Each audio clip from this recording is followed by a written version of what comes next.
บายดีสบายดีวันนี้เนื่องในวันปีใหม่เนาะนกก็จะแต่งตัวแบบสีเข้ากับวันปีใหม่เนาะปีใหม่ปีนี้บ่ขออย่างหลายขอให้พี่น้องทุกคนจงมีแต่สุขภาพเข้มแข็งแล้วก็มีความสุขตลอดไปเนาะแม่นอยู่ว่าช่วงนี้มันเป็นช่วงที่ว่าโรคกำลังระบาดแต่ก็เอาก็อยู่บ้านเขาก็อยู่กับพี่กับน้องเขาก็ม่วนได้เนาะบ่เป็นหยังนกก็อยู่บ้านบ่ได้ไปไสดอกกองกินหยังเนาะก็ยาละบ่อยากแปลงมื้อนี้บ่ได้หยังมื้อนี้เป็นไข่ต้ม2หน่วยแหละแต่ว่าพาเป็นแบบสีกับแจ่วแจ่วน้ำปูตามใส่หมักพริกแล้วก็ใส่มะนาวใส่น้ำปลาแต่อันนี้นกบ่ได้ใส่แป้งนัวเพราะว่าน้ำปูกับน้ำปลานะกับปูมันก็นัวเลยเนาะผักสลัดมาเป็นจานเนาะน้ำซาฮ้อนๆมาเด้อมาทุกคนกินข้าวน้ำน้องนก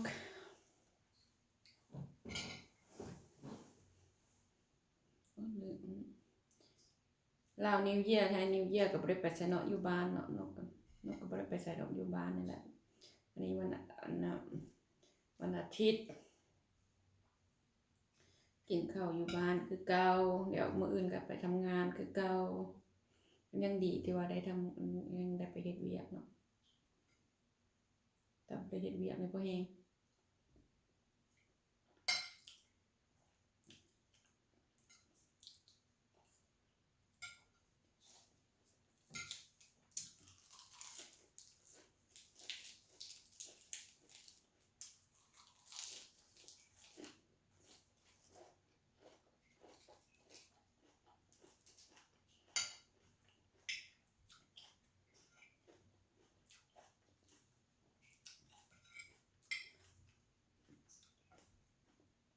บ่เว้าหลายเด้อกินปีใหม่ปีนี้เนาะผู้ใดค้าขายก็ให้ค้าขายอันนั้นค้าขายอีหยังก็โอ้ยเว้าก็บ่เป็นโอ้ยอวยพรก็อวยบ่เป็นเนาะ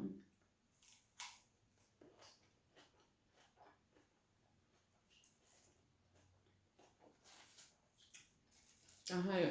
ร่ำรวยๆเนาะผู้ใดรวยแล้วก็ให้รวยๆขึ้นไปเนาะงวดสิมาให้ถูกเลขรางวัลที่1เด้อผู้ใดก็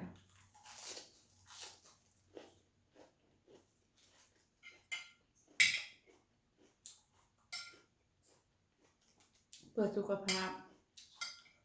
เราต้องกินแบบนี้นะแซ่บบ่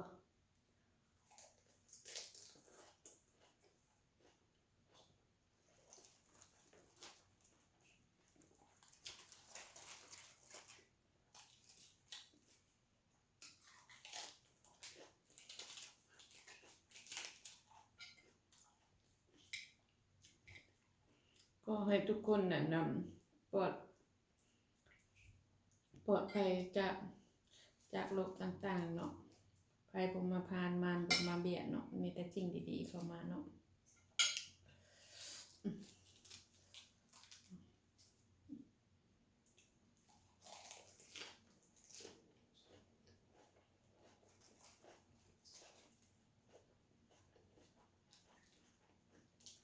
คำยังไงแซ่บ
เดี๋ยวจังหน่อยกินอิ่มแล้วจะร้องเพลง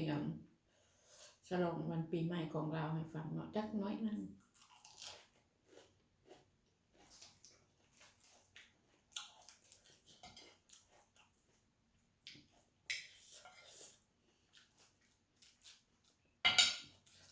กินง่ายอยู่ง่ายต้องยาก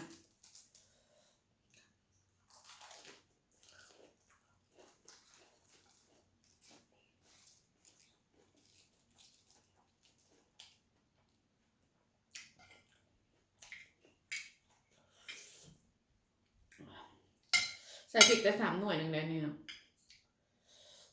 นกเป็นอย่างบุเมื่อกี้ก็กินเผ็ดได้หลายอยู่เลยมันมา2 ปีมา2 ปี 3 ปีมัน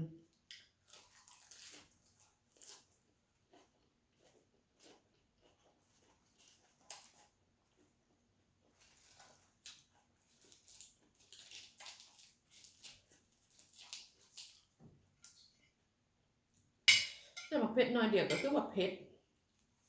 แต่ใส่เม็ดเดียวก็ยังรู้สึกว่าเผ็ดกว่านะ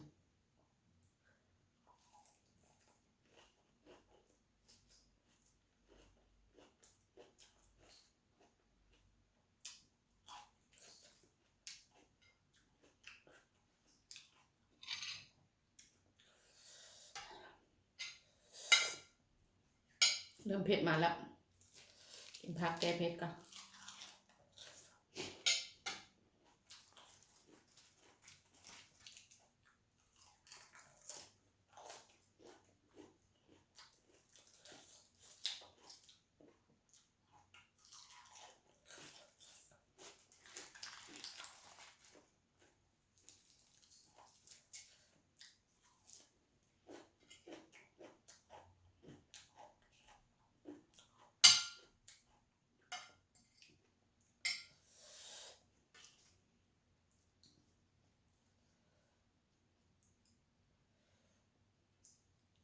แซ่บแบบรอมึงเด้อบ่เชื่อน้ำกระปูนะน้ำปูดำๆนะที่ว่าเขามักตำใส่หูใส่อย่างนะใส่กระปุ้นนะเอามาตำเจียวนะกินกับข้าวเจ้าแซ่บข้าวเจ้าฮ้อนๆ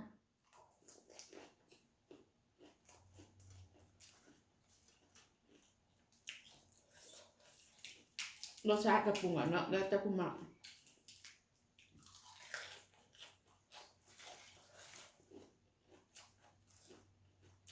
จะว่านกหั่นใส่กระเทียมแล้วก็ใส่หมักพริกแห้งที่วันนกเอาอบแต่อันนั้นนั่นแหละพริกแห้งเอาตัวอบก่อนเขาเอามาตำใส่นะแล้วก็ใส่มะนาวใส่น้ำปูเท่านั้นเด้นกไว้ใส่เป็นนัวประมาณน้ำมันป่ากากระปูนะมันนัวละ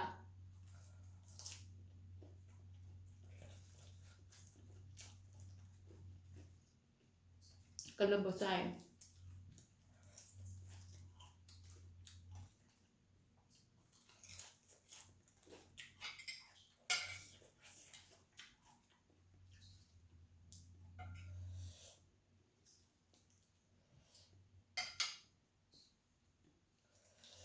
แบบสิ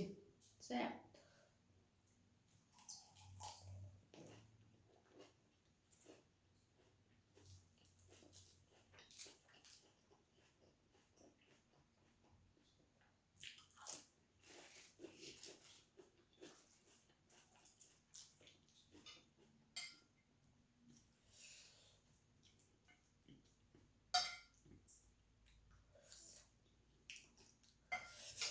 เอาจากคำบอลองชิมจากคำบอ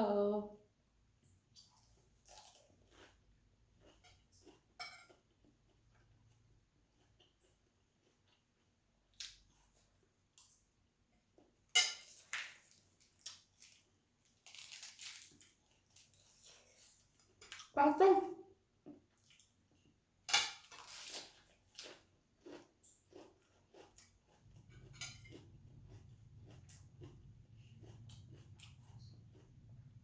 พักเต็มจานกินไปเลย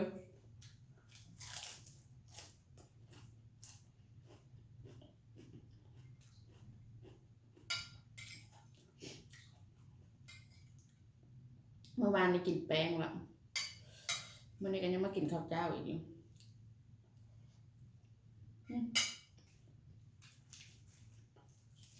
ประหยัดน้ำเนาะเมื่อเดียว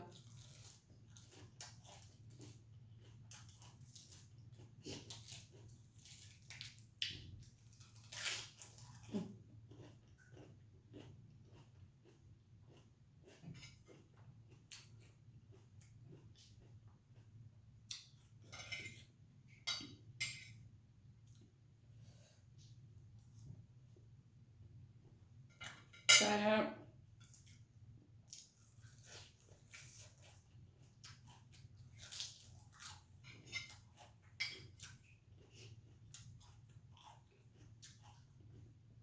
ไข่เนี่ยกินมื้อละ2 หน่วยพอไม่ต้องกินหลายว่าไข่เหลืองมันไม่อันนั้นหลายเพิ่ม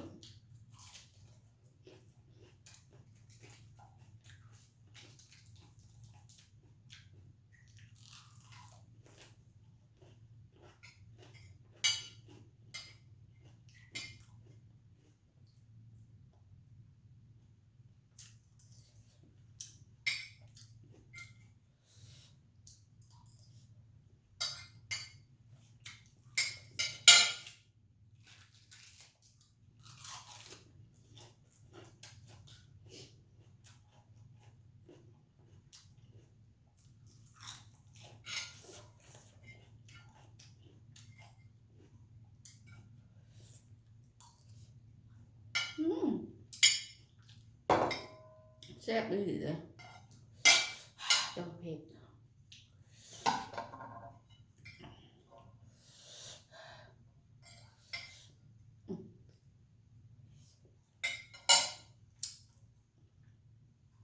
กินน้ำซาก่อน